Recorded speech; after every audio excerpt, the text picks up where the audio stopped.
Light arrives slowly here, slipping between the walls as if it has nowhere else to be. The gravel holds no memory of footsteps and the bench waits without expectation. This is not a garden that asks for attention. It is a narrow passage of stillness where the house leans close and the fence keeps the world at a soft distance. Nothing moves, not the leaves of the small tree, not the dust on the stones, only the quiet shift of morning into itself.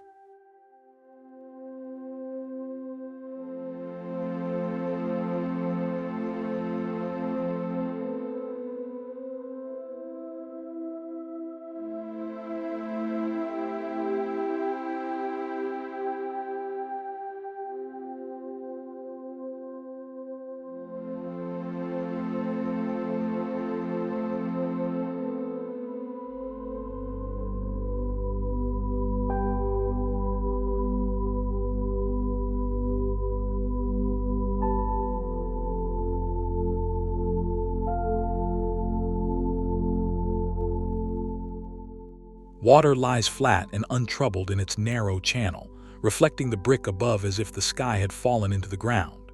The stool stands alone, turned slightly away, offering nothing but the possibility of sitting. Walls rise on three sides, each one a different shade of warm stone, and the courtyard feels less like a space and more like a room without a roof. Light touches the concrete edge and does not move. There is no sound except the silence that water makes when it is perfectly still.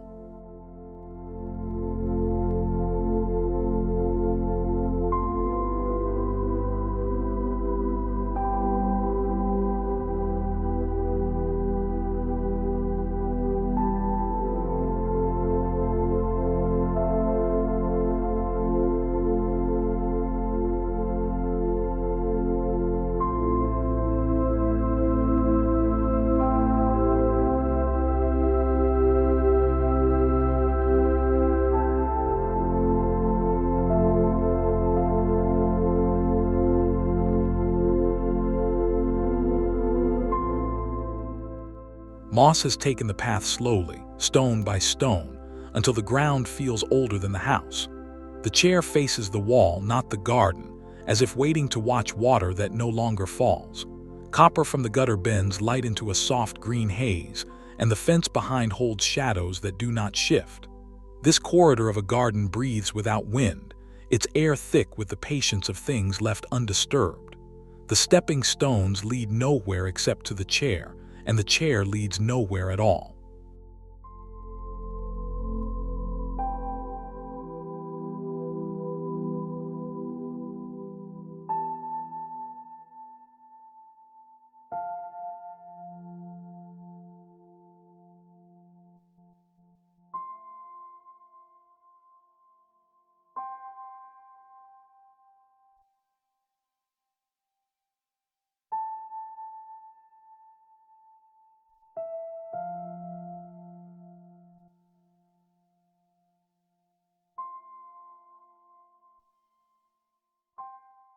Above the city, but not of it, this small terrace holds its silence against the parapet. The planter is a rusted rectangle of patience, its grasses unbent by any breeze, their seed heads frozen in a gesture of waiting. Wool lies folded as if someone left it there years ago and never returned. The wall opposite rises blank and calm, marked by no shadow. Light has no direction here. It simply exists, filling every corner with an even gray quiet that asks for nothing and explains nothing.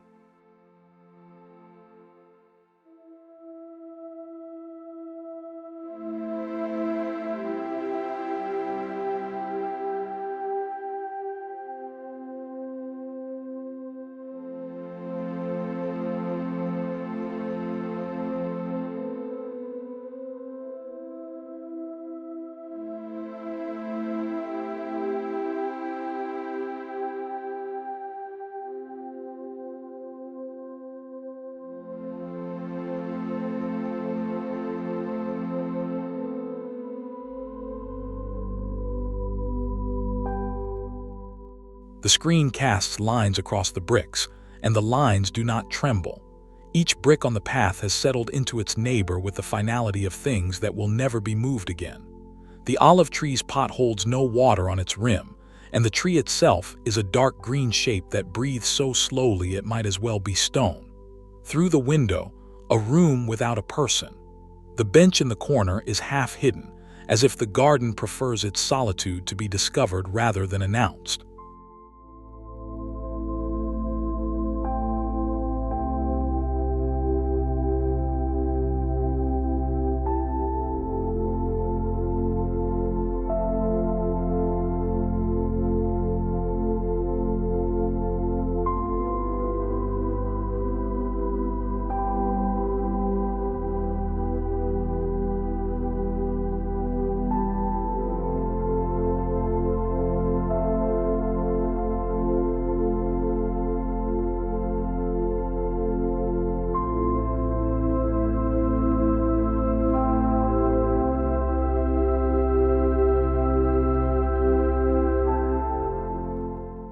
Night has not fully arrived, but the light has already decided to leave. One warm rectangle from the house falls onto the saucer, and the water inside becomes a small mirror holding a sky that is no longer there. The petal floats without direction, touching the glass edge every few minutes in a rhythm too slow to watch. Frosted glass panels turn the outside world into a blur of gray, and the two walls lean inward like old trees.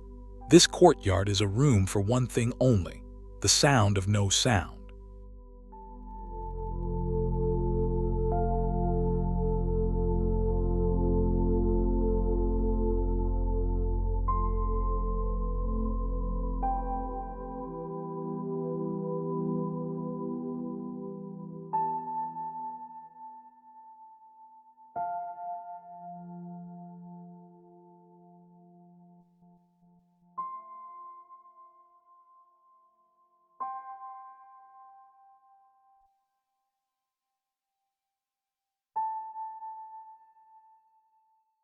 Mist holds every edge of this narrow garden in a soft gray envelope.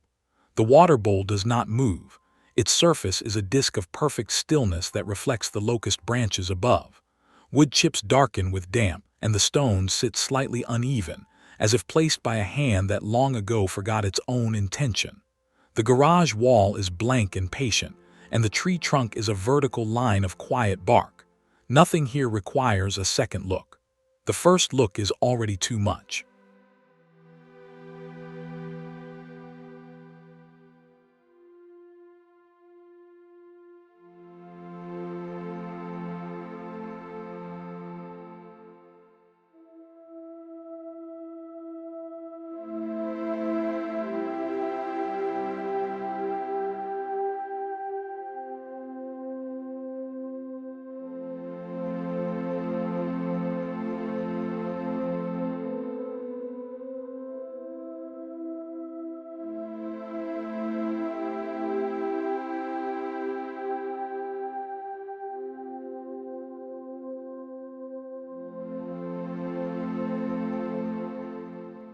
Inside and outside lose their meaning here.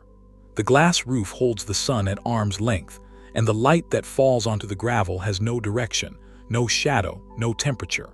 Raked lines in the stones run straight from one wall to the other, precise and untouched. The two river stones rest like animals sleeping. Leather on the floor has softened into the shape of a body that never comes. This atrium is a pause inside a pause, a room where the sky is invited but never allowed to speak.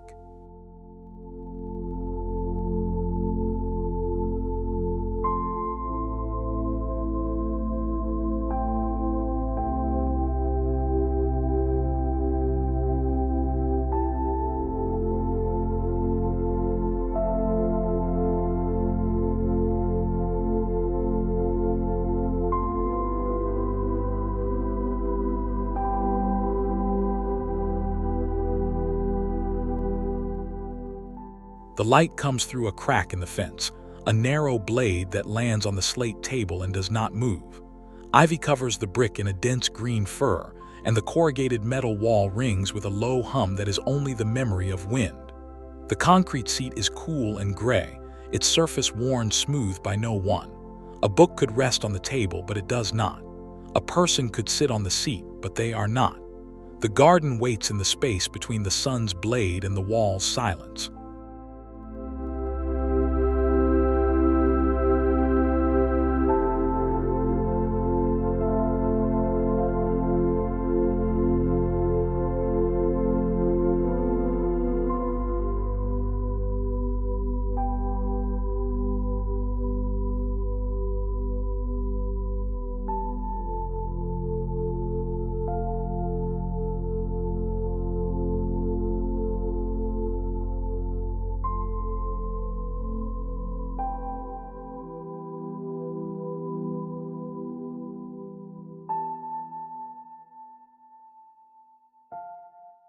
Before the sun remembers to rise, this triangle of gravel receives a single small light from the ground.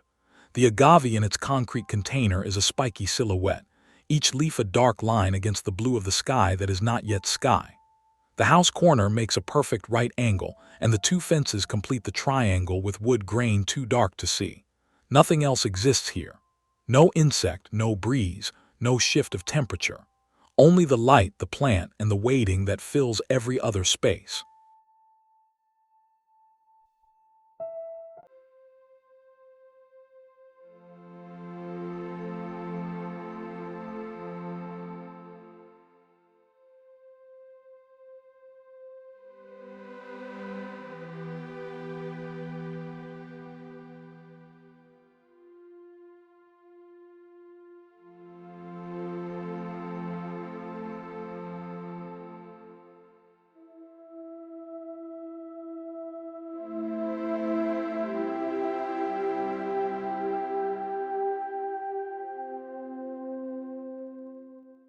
Water so shallow that it barely deserves the name, yet it holds the entire sky in its palm. The bench is poured concrete, seamless and heavy, as if the garden grew it from the ground. Cedar slats stripe the opposite wall with lines of gold and shadow, each line as still as the next. Bamboo stalks behind the fence are close enough to touch but remain unseen, their presence only a texture of green on green. The pool reflects nothing that moves because nothing does. This courtyard is a mirror for absence.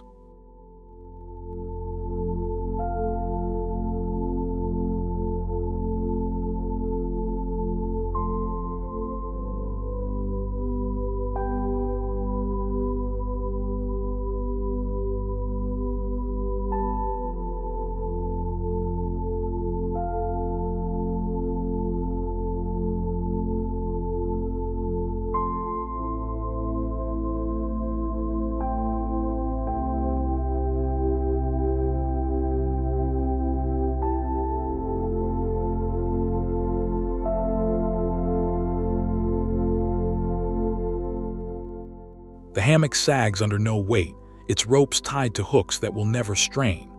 Granite dust has settled into a smooth gray floor between the house walls, and the three flat stones are islands in a sea of dust.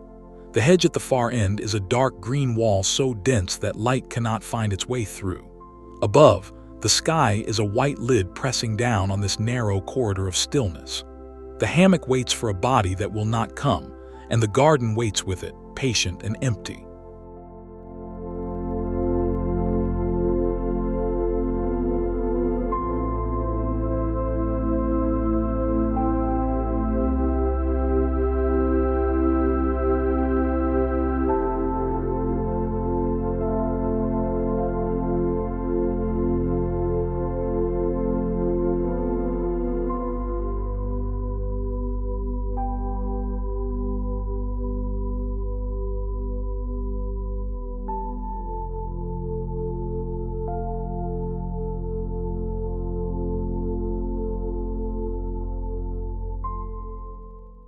Rain has stopped, but the garden still holds its shape in water. Every brick is darker now, and the saucer is a small black mirror reflecting the bronze cat that never moves. The cat sits as if it has always sat there, facing the door that no one opens. Wet surfaces turn the single warm window into a doubled light, one above and one below. This pocket between door and wall is not a garden in any ordinary sense. It is a pause in a pause, a space so small that only silence fits inside.